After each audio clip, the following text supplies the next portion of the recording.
여러분 정말 중요한 거는 이 땅에서 돈 버는 거, 명예, 권세, 향락을 누리는 거 안 중요하다는 게 아니에요. 중요하죠. 그죠? 행복한 거 중요한데 행복한 끝은 어딘데요? 행복이 인생의 목적일 수는 없어요. 행복은 그냥 이 땅에서 우리가 얻는 지역적인 거예요. 행복한 다음에 뭐 하려고? 결국 죽으면 그 행복도 아무것도 아닌 거예요. 정말 중요한 건 뭐냐면 영원한 생명을 얻는 거예요. 영원한 생명을 먼저 기본으로 이거 핵심 가치예요. 우리가 살아가면서 얻어야 돼요. 이걸 얻고 나면 그 다음에 마치 자동차에 옵션 달잖아요. 그것처럼 행복도 돈도 명예도 즐거움도 향락도 이런 거 다 그 다음에 얻는 거예요. 무슨 뜻인지 아시죠? 예배 먼저 들으셔야 돼요. 지지난주에 천사가 있다는 말씀을 드렸는데 야 이거 처음 듣는 사람은 뭐 천사가 뭐 있어 귀신이 뭐 있고 이런 생각이 드실까봐 약간 걱정했는데 언젠가 한번 이걸 성경 공부를 자세히 한번 풀어서 말씀을 성경대로 그대로 말씀을 드리고 싶어요. 근데 천사만 있느냐? 하나님이 보낸 천사만 있는 게 아니라 우리를 돕는 천사만 있는 게 아니라 우리를 회방하고 박해하고 위협하고 다투게 하고 이간질하고 또 온갖 시련과 고난, 환난, 질병, 망하게 하고 이런 모든 것들을 우리에게 갖다주는 악한 영이 있을까요? 없을까요? 역시 있단 말이에요. 그건 성경에 보면 그런 배후가 있습니다. 다니엘이 21일 동안 기도한 것이 다니엘서에 나와요. 21일 동안 기도하니까 지난번에도 말씀드렸다시피 기도하는 첫날 하나님이 응답하셨대요. 근데 다니엘에게 그 기도를 전달하러 오는 천사가 오는데 며칠이 걸렸어요? 21일이 걸렸어요. 걸린 이유가 뭐냐? 천사가 이렇게 설명합니다. 내려오는데 바사 왕들이 하늘에서 나를 막고 있어서 내가 못 내려오니까 미가엘 천군 천사장이 와서 나를 도와줌으로 내가 여기에 왔다 이렇게 말해요. 그러면 바사라는 나라가 어느 나라냐면요 페르시아를 말해요. 페르시아를 우리말로 하는 거예요. 페르시아는 이 땅에 있는 나라예요? 하늘에 있는 나라예요? 이 땅에 있는 나라예요. 근데 왜 페르시아 왕들이 막았다고 할까요? 그 얘기는 뭐냐면 이 땅에 있는 페르시아를 배후에서 조종하고 영향력을 행사하는 하늘에 조직체가 있다는 악한 놈들, 공중권세 잡은 악신들이 있다는 거예요. 그들이 바사, 페르시아, 이 땅에 있는 페르시아, 이 땅에 있는 대한민국, 이 땅에 있는 북한을 조종하고 핵심적으로 뒤에서 배후에서 이렇게 하는 그 악한 영들이 방해한 거예요. 왜? 그 기도를 다니엘이 받으면, 응답을 받으면 어디에 직접적인 영향이 갈까요? 지금 페르시아에 잡혀있는 다니엘이 페르시아에 있고 바사에 있거든요. 그 바사라는 나라의 영향이 하나님의 영향력에 미치게 되면 그 공중에 바사를 영향력을 행사한 악한 영들이 자기들의 영향력에 위협을 받으니까 기도응답을 못 받게 한 거예요. 오늘 성가대 찬양해 보니까 내가 기도해서 우리나라가 살 수만 있다면 내가 기도를 쉬지 않는 저는 범치 않겠다. 대한민국을 위해서 기도하면은요 하늘에서 응답이 와요. 근데 대한민국이라고 하는 나라를 배후 조종한 악한 영들이 공중에 있단 말이에요. 천국과 우리 사이에 있어서 그 기도 응답 받는 것을 방해하는 거예요. 이 배후 세력이 뭐냐 그러면 여러분 바다에 가보면 밀물과 썰물이 일어나요. 이거 바다가 하는 짓일까요? 아니에요. 그건 달이 그러는 거예요. 달이 만유일 그게 배후예요. 그렇죠? 그 다음에 비바람이 불고 태풍이 불어요. 그 배후 세력이 누굴까요? 그냥 날씨가 알아서 그러는 걸까요? 태양이 그러는 거예요. 내 인생 가운데 분란, 환란, 고난, 질병, 아픔, 고통, 이간질, 시련, 고난 이게 어디서 그게 내가 뭐 잘못해서 그런 거 물론 그렇죠. 근데 잘못하게 하는 배후가 누구예요? 악한 영인 거예요. 악한 영. 네, 그게 바로 이 조직적인 세력 악한 영이 국가도 장악하고 있고요. 그리고 한 가정도 장악하고 있고요. 한 개인들도 장악하고 있는 것들이 있다. 그 말씀입니다. 성경에 보면 구약에서 사탄은 악귀라고 말해요. 물론 신약에서도 그러고요. 내 신약에는 조금 더 구체적으로 말하는데 사탄, 뱀, 큰 용. 이게 보통 용은 뭘 상징하느냐면 통치자를 상징해요. 세상 통치자, 임금들 용상이라고 그러죠. 그리고 임금 얼굴을 뭐라 그래요? 용안을 뱉는다 그러죠. 이 용은 뭐를 말해요? 통치자를 말하는 거예요. 용은 권세를 말해요. 능력을 말하는 겁니다. 바알셉을 미혹하는 자, 참소하는 자, 세상을 혼미케 하는 자, 공중권세자는 자, 마귀, 귀신, 이 세상 임금, 처음부터 살인자요 거짓의 아비다 이렇게 부르면서 악귀들의 정체의 특성이 그 이름 가운데 다 이미 드러나 있습니다. 그런데 세상 종교들, 미신 종교 이런 것들은요 귀신을 뭐라고 생각하느냐면 사람이 죽은 훌령이 귀신이 된다 그렇게 생각해요. 그런데 성경은 그렇게 말하잖아요. 창조하신 분은 이렇게 말씀하셨는데 타락한 천사들이 악한 영이다.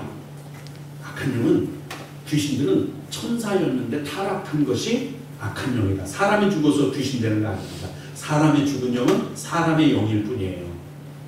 천사하고 다릅니다. 이걸 꼭 아셔야 됩니다. 그래서 천사에 대해서 잠깐만 말씀드리면 악령들도 영이기 때문에 우리처럼 사람은 인격이 있죠. 귀신들은 귀신격이 있어요.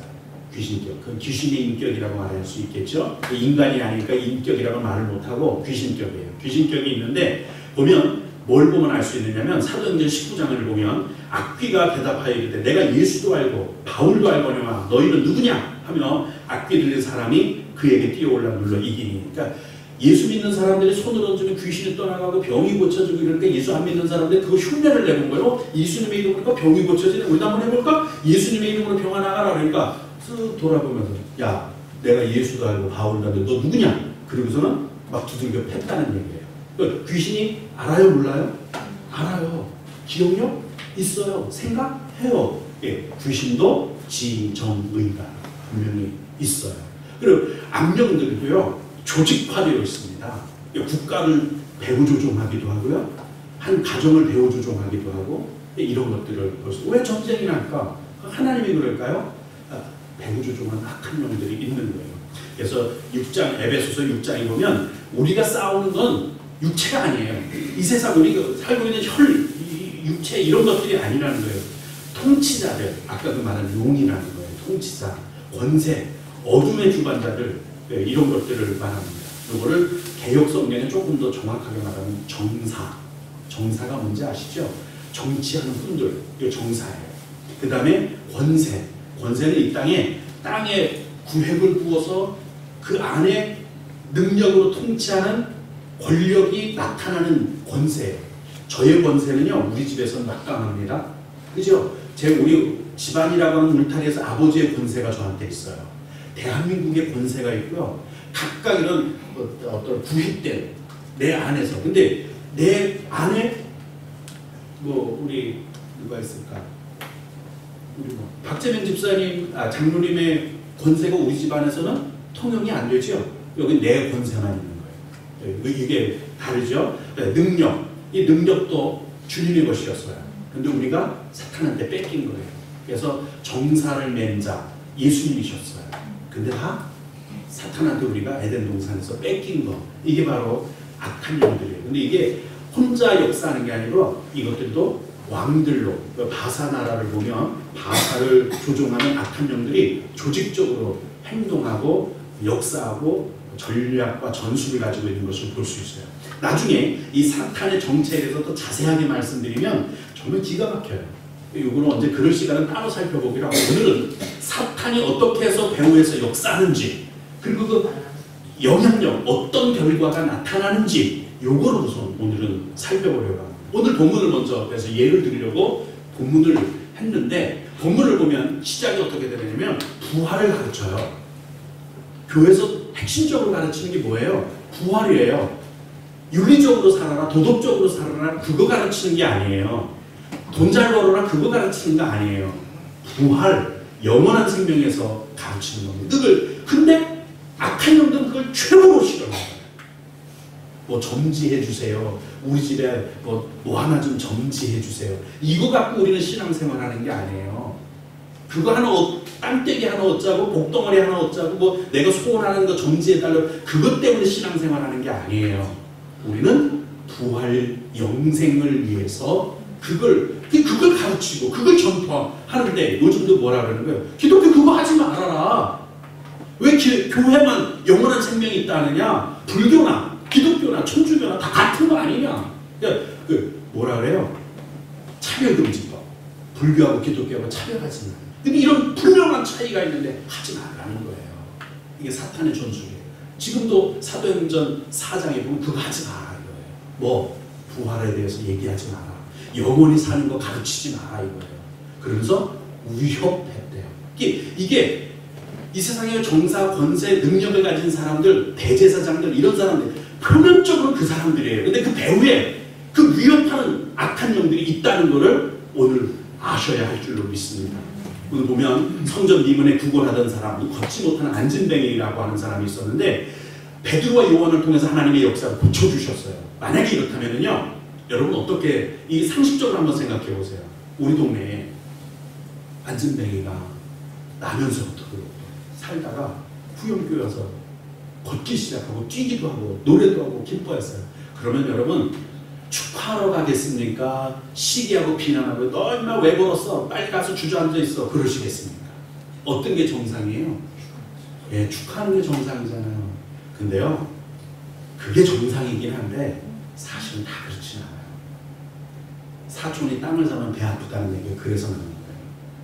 오늘 보면 이 안진뱅이가 나면서부터 안진뱅이가 나면 걷기도 하고 뛰기도 하고 하나님을 찬양하고 영광 들리고 그러면 야, 너 축하한다. 야, 이런 것들이 더 많이 일어나서 이 예루살렘에 장애인이 없게 합시다. 뭐 이런 얘기가 나와야 되는데 너 그거 하지 마. 위협한 거예요. 이게 상식적으로 사람이 하는 일이라고 생각해요. 이 안진뱅이 입장에서 한번 봅시다. 그렇게 한 40년을 살아왔어요. 뻔한 인생 아니에요? 근데 이렇게 살다가 결국 이렇게 죽을 거다. 왜 뭐 인생 포기하고 이렇게 구걸하면서 비참하게 살아가던 사람이었는데 어느 날 부활의 복음, 그 부활의 능력이 내 안진뱅이를 부활시켰어요. 일으켰단 말이에요.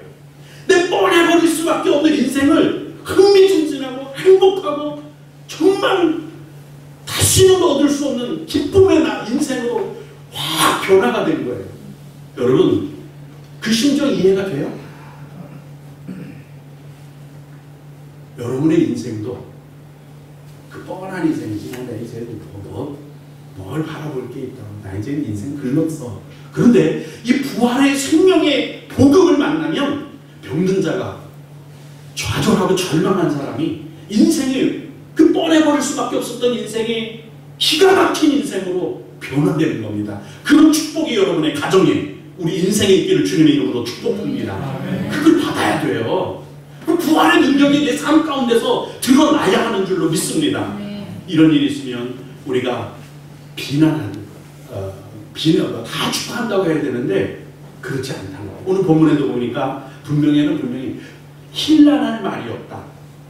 개정성경에는, 개역정경에는 비난할 말이 없었다. 뭐 증인도 있고 당사자도 있고 믿는 많은 사람들도 있고 분명하게 눈에 뻔히 자기들도 봤고 그렇죠? 1년 한두해 한두 번씩 맨날 성전들 하면서 뻔히 봤거든요.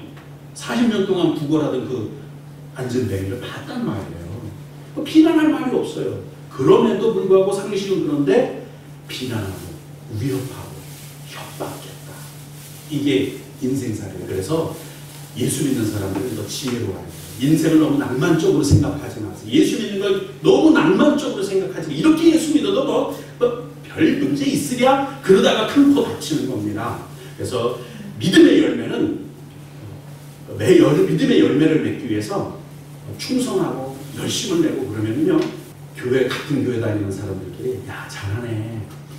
아이고 우리 강집사처럼 나도 같이 동참할게. 그리고 막 박수 쳐주고 대부분 그렇죠. 그죠? 그게 당연하잖아요. 그죠? 근데 다 그럴까요? 안 그래요. 왜 저렇게 눈꼴 사납게 저렇게 자꾸 앞에 나서서 설치는 거 눈꼴셔. 꼭 저렇게 나도 돼야 돼. 신앙생활을 혼자서만 하는 것처럼. 아니 왜 혼자서 저래 눈꼴 사납게 그러는 양반들도 있어요. 그 뒤 배우는 누굴까요?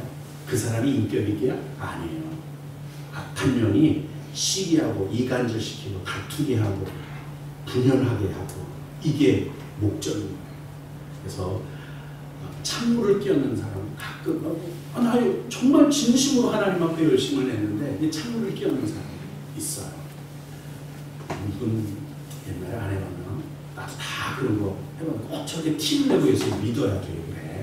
이런 그 사람 본심도 아니에요. 사실 알고 보면 그냥 질투하게 하는 배우, 악한 영이 그 마음을 흔드는 거예요. 가만히 보세요. 다윗이 하나님께 영광을 돌리는 참 영민한 청년이었어요. 그러면 그것도 남도 아니고 자기 사위면 야 잘한다고 박수 쳐야 될 사울이 오히려 다윗을 죽이려고 쫓아다닙니다. 이삭에게는요 이스마엘이 있었고 야곱에는 에서가 있었습니다. 모세에게는 바로가 있었고요. 에스더에게는 하만이 있었어요.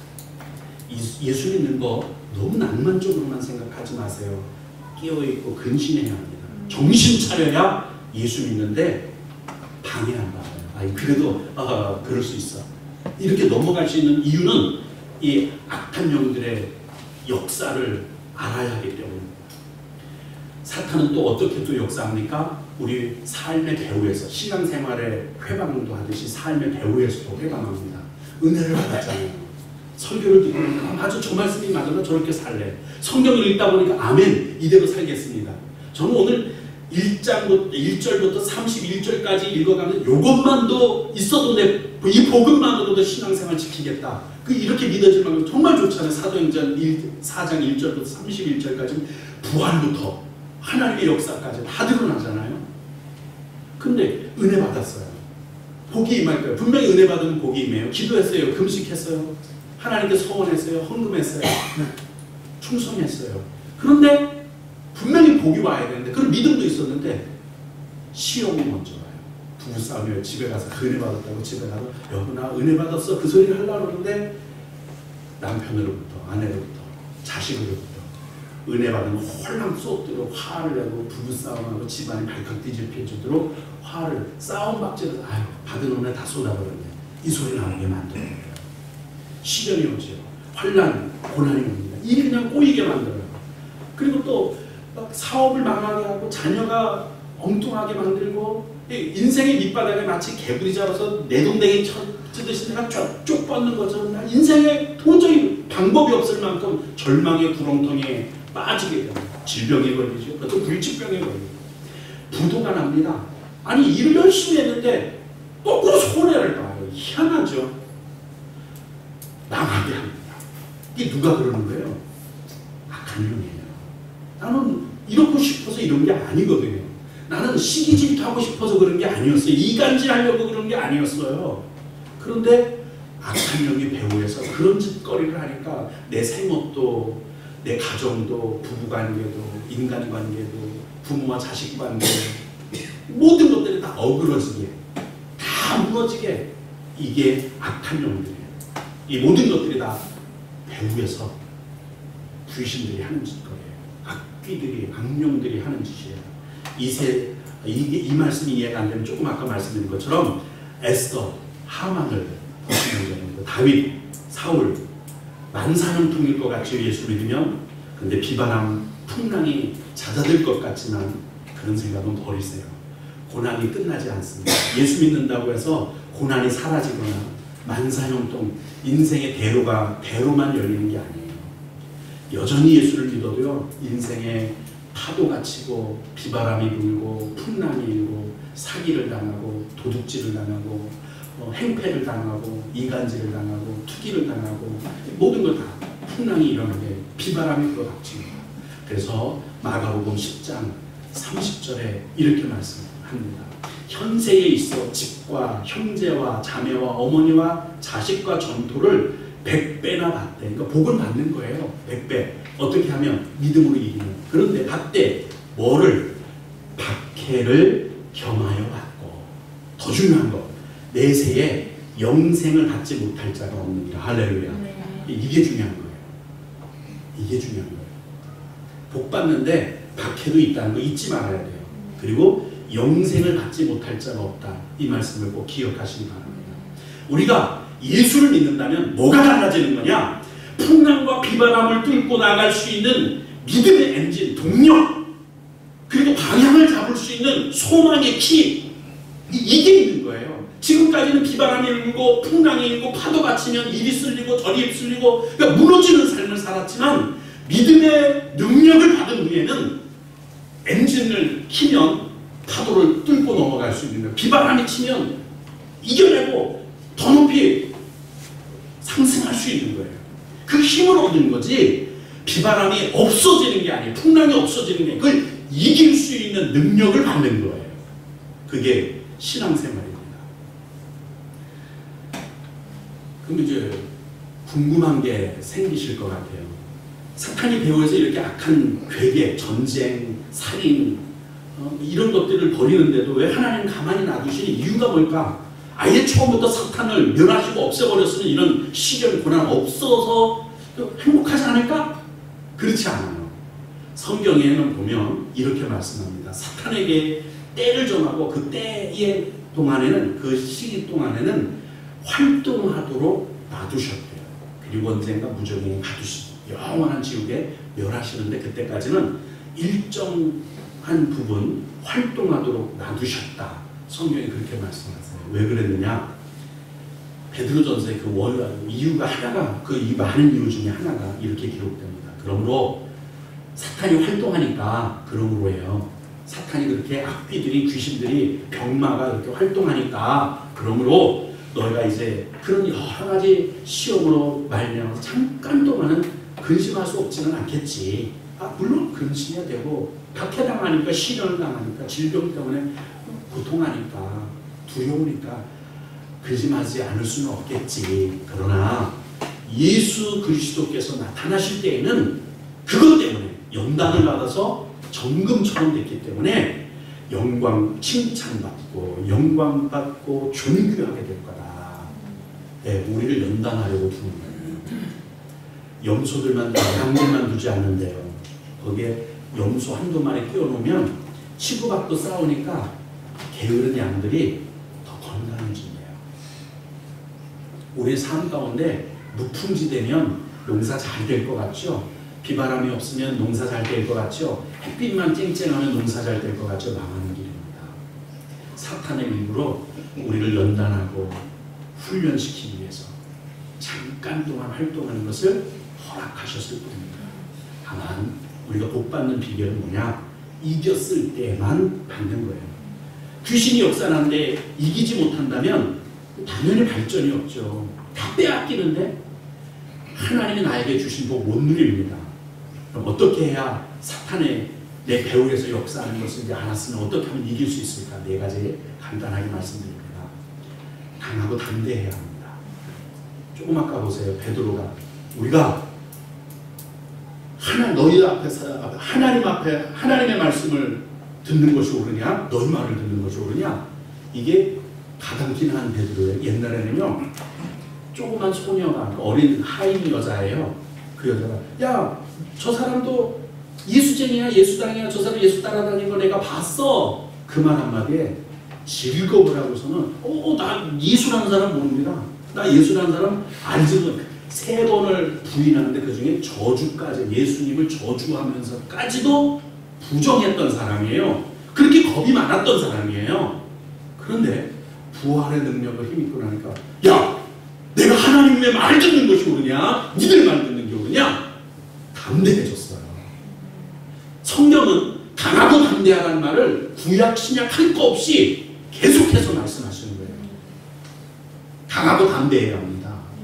그리고 근신하고 깨어있어야 돼요. 베드로전서 5장에 보면 너희 염려를 다 주께 맡겨라. 이는 그가 너희를 돌보시니라.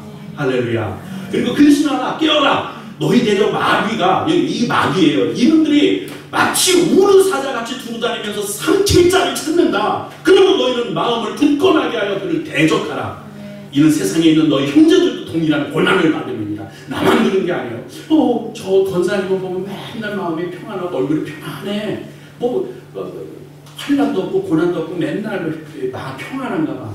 아니요. 그 사람도, 그 권사님도요, 여전히 똑같이 고난당하고 환난당하는 거예요. 물어보면요, 다 등 아프다고, 어깨 쑤신다고, 목 결린다고, 어제도 병원 왔다 갔다 하고 자식 속 썩긴 거 똑같은 얘기인데 어떻게 해서 근데 얼굴은 왜 평안해요?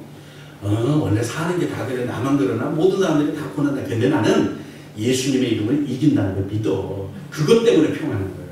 그렇게 경험해왔기 때문에 신앙생활 동안 권사되는 동안에 우리도 당하고 담대하고 깨어 근신할 수 있기를 주님의 이름으로 축복합니다. 그리고 마음을 지켜야 돼요. 잠언 4장 20절 23절 보면 마음을 지켜라. 그것을 얻는 자에게 생명이 되면 그의 온 육체의 건강이 됩니다. 모든 지킬 만한 것 중에 더욱 내 마음을 지키라. 생명의 근원이 이에서 나니라. 그리고 가장 중요한 것, 에베소서 6장을 보면 성령의 전신갑주를 입으라고, 하나님의 전신갑주를 입으라고 말하는데 모든 게 다 방어용이에요. 공격은 누가 했기 때문에 예수님이 공격하셨습니다. 우리는 공격까지는 우리가 감당을 못해요. 뭐만 알아요? 투구, 방패, 흉가, 신발, 이거 쓰고 방비 이런 거 알아요. 근데 한 가지 딱 방어 공격 겸용이 하나 있어요. 성령의 검. 요거는요, 기도를 말해요. 성령께서 우리를 말할 수 있는 탄식을 돕게 하는 건 이 검, 기도하는 거예요. 기도만이 고난과 시련, 배후 세력, 악귀, 귀신, 마귀, 병마 물리칠 수 있는 유일한 예능력이 될 거예요. 근데 공격할 수 있는 거는 기도밖에 없어요. 내가 뭐 나가서 어떻게 싸우겠어요? 귀신 멱살을 잡겠어요? 아니면 패대치기 하고 씨름을 하겠어요? 기도하는 것밖에 없어요. 기도하는 그 현장에서 악한 귀신은 물러가고 쫓겨가고 무너지는 겁니다. 내 삶을 옥매고 있던 악한 사탄의 괴계, 그 꾀들이 다 기도하면 끊어져 버립니다. 성령의 도우심, 인도하심을 구하는 유일한 기도는 기도밖에 없어요. 오늘 본문에 보면은요, 기도를 대주제시여 하고 기도했더니 땅이 진동했대요. 무슨 뜻이에요? 하나님이 들으시고 응답했다는 거예요. 왜 땅이 진동했겠어요? 하나님이 들으셨으니까 거룩하게 땅을 흔들어 버린 거죠. 하나님이 듣지 않았는데 어떻게 땅이 흔들렸겠어요? 들었다고 땅을 흔들어 주신 거예요. 하나님이 들으십니다. 할렐루야. 네. 기도하셔야 돼요. 인생에는 누구나 위기가 있죠. 시련, 고난, 풍랑이 있다는 건 이게 다 상식적인 이야기들입니다. 근데 사탄이 내 인생을 흔들고 가정을 흔들고 믿음을 흔들고 생업을 흔들 겁니다. 아니 지금까지 흔들어 왔어요. 그런데 우리가 기도하면 오히려 그 위협하는 마귀의 귀신이 여리고성 무너지듯이 흔들리고 무너질 줄로 믿습니다.